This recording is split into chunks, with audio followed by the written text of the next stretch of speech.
Hello बच्चों, previously I discussed about the syllabus of class 11th in which the first chapter is diversity in living organisms. Before going to the diversity of living organisms, first we will have to understand what is living organism. ठीक है, तो ये chapter तो ऐसे हटा दिया गया है, मगर इसे समझना जरूरी है, इसलिए मैं इसको समझा रहा हूं। तो छोटा सा टॉपिक में इसको रखा हूं, लिविंग ऑर्गेनिज्म। क्या होते हैं लिविंग ऑर्गेनिज्म, क्लासिफाई करना है भाई इनको, तो कैसे हम कहें लिविंग और non living.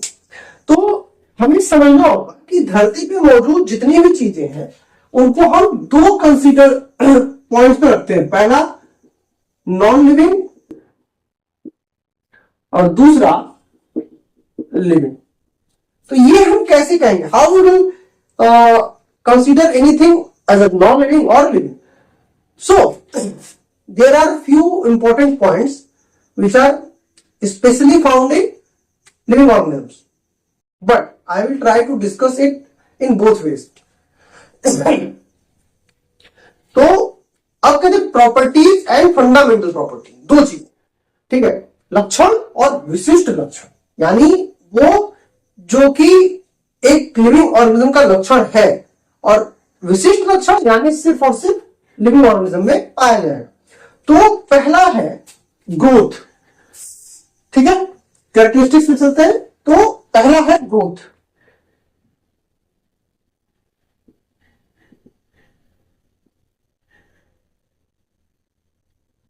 First is growth, second is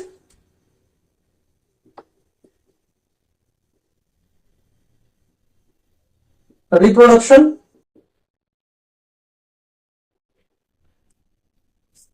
third is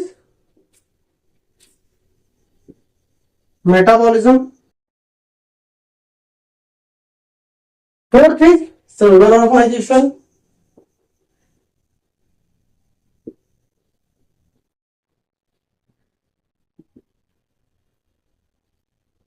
fifth is consciousness,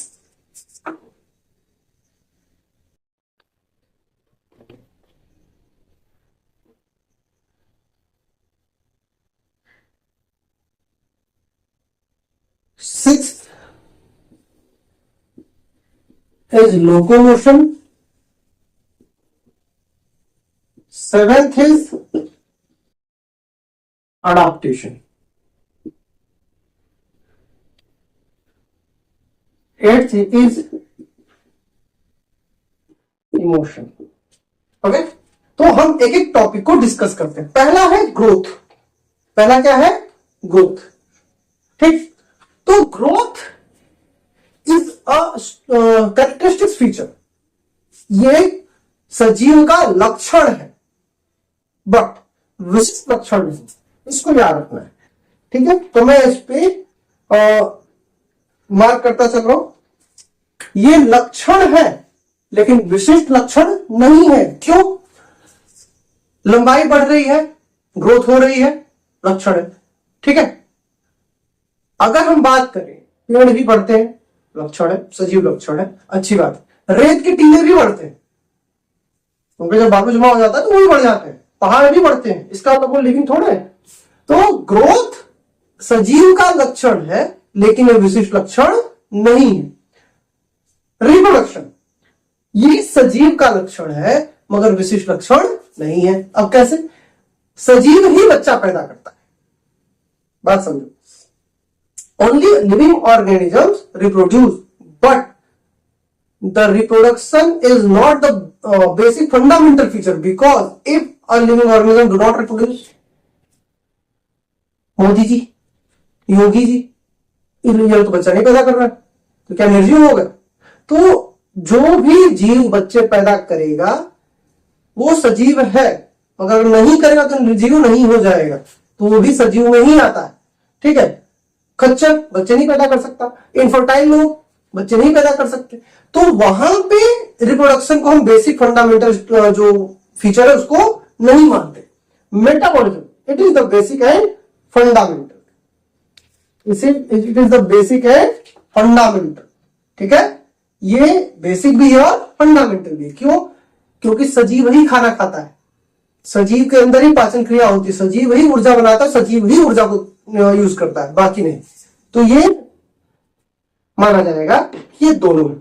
cellular organisation, cellular organisation में होता क्या है कि बेसिकली हर एक ऑर्गेनिज्म सेल का बना हुआ है, ठीक है। हर एक ऑर्गेनिज्म क्या है? सेल का बना, चाहे वो यूनिसेलुलर हो, multicellular, prokaryotic, eukaryotic, doesn't matter. तो unicellular organisation is the basic feature of living organism. अब यहां पे दो चीजें आती हैं, क्या वो लिविंग ऑर्गेनिज्म है या नहीं? दरवाजा, टेबल, कुर्सी नॉन लिविंग, मगर वो काट के देखो सेलुलर स्ट्रक्चर दिख जाएगा उसका, पहली से दूसरी खोजी गई थी। बट यहां पे एक कंसेप्ट आता है अपने हेगल का, उसमें उन्होंने कहा था कि प्रोटोप्लाज्म, प्रोटोप्लाज्म अगर है तो ये cellular organisation basic fundamental structure है, ठीक है। कॉन्शियसनेस, तो कॉन्शियसनेस जो होती है ये बेसिक फंडामेंटल स्ट्रक्चर है, ठीक है। कॉन्शियसनेस जो असल फंडामेंटल फीचर और बेसिक फीचर भी है,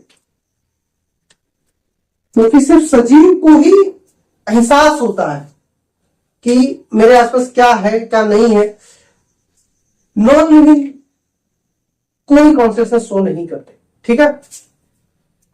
लोकोमोशन, लोकोमोशन